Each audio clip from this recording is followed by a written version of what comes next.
ఉద్యమ నేత మాజీ మంత్రి ముద్రగడ పద్మనాభం రాష్ట్ర రాజకీయాల్లో పరిచయం అవసరం లేని పేరు. అయితే వచ్చిన అవకాశాలు చేజారిపోతుండటంతో గత కొంతకాలంగా ఆయన్ను దురదృష్టం వెంటాడుతోందన్నట్టున్నారు ఆయన అనుచరులు. ఈ క్రమంలో ఆయన అనుచరులు నిరాశ నిస్పృహలకు గురవుతున్నారు. ముద్రగడ్ను జనసేన వదిలించుకుందా లేదంటే ముద్రగడనే జనసేన వదిలించుకున్నారా అనే చర్చ ప్రస్తుతం తెరపైకొచ్చింది.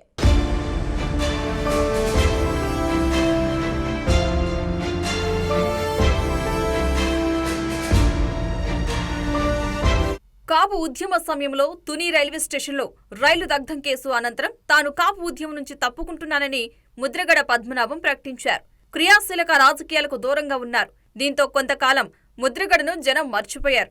మళ్లీ ఆయన ఇప్పుడు 2024లో ఎన్నికలు సమీపిస్తున్న తరుణంలో రాజకీయాల్లోకి వస్తున్నట్లు ప్రకటించారు. ఈ క్రమంలో రాష్ట్ర బీజేపీ వ్యవహారాలు పరిశీలించే ఎంపీ జీవీఎల్ నరసింహారావు ఇటీవల ఆయనతో మాట్లాడారు. కాపు రిజర్వేషన్ల గురించి పార్లమెంటులో చర్చిస్తానని, బీజేపీకి మద్దతు ఇవ్వండి అంటూ ఆయన ఇంటికి వెళ్లి మరీ కలిసినట్టు సమాచారం. దీంతో ఆయన బీజేపీలో చేరతారన్న ప్రచారం జరిగింది. కానీ ఆయన బీజేపీలోకి వెళ్లలేదు.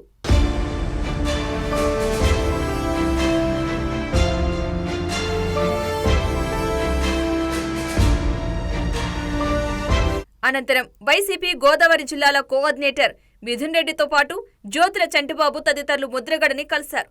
పార్టీలోకి ఆహ్వానించారు. ఆయన వైసీపీలో చేరిపోతున్నారంటూ మళ్లీ ప్రచారం సాగింది. కానీ అది కూడా జరగలేదు. ఈలోగా చంటిబాబుకు వైసీపీ నుంచి టికెట్ లేదని ముఖ్యమంత్రి జగన్మోహన్ రెడ్డి తేల్చి చెప్పారు. దీంతో ఆయన కూడా సైలెంట్ అయిపోయారు.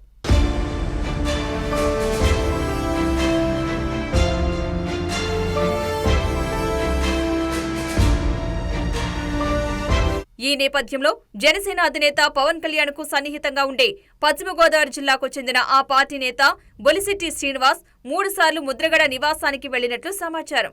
పవన్ కళ్యాణ్ ఇచ్చిన లేఖ ముద్రగడకు, ముద్రగడ ఇచ్చిన లేఖ పవన్ కు స్వయంగా అందజేశారు. అనంతరం బొలిశెట్టి ముద్రగడ నివాసంలోనే మీడియా సమావేశం ఏర్పాటు చేసి ముద్రగడను పార్టీలో తీసుకుంటున్నామని చెప్పారు. ముద్రగడ పవన్ కళ్యాణ్ కలిసేందుకు వస్తానన్నారు. కానీ తానే స్వయంగా ముద్రగడ ఇంటికి వస్తానని పవన్ చెప్పారన్నారు. జనవరి 27 నుంచి 30 మధ్య పవన్ ముద్రగడను కలుస్తారని చెప్పారు. అది జరగలేదు. దీంతో పవన్ కళ్యాణ్ తన నివాసానికి వస్తే 1 దండం, రాకపోతే 2 దండాలు అంటూ తనదైన శైలిలో ముద్రగడ వ్యాఖ్యానించినట్లు ప్రచారం జరిగింది. ముద్రగడ మొండి మనిషి. ఒక మాట అంటే దానిపై నిలబడతారు. ఆయనను పార్టీ తట్టుకోగలుగుతుందా? ఆయన శాసించే స్థాయిలో ఉంటారు. అది పార్టీకి ఇబ్బంది కలుగుతుందా అనే చర్చలు జరగడంతో పవన్ ముద్రగడ నివాసానికి రావడం మానేశారు. దీంతో ముద్రగడ చేరిక ఆగిపోయింది.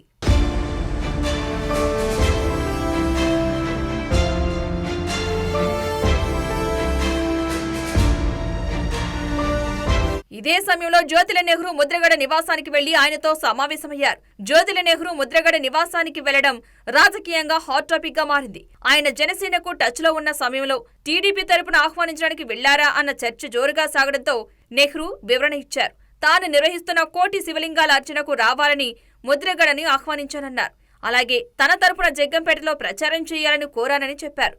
అందుకు ముద్రగడ అంగీకరించారు అని వెల్లడించారు.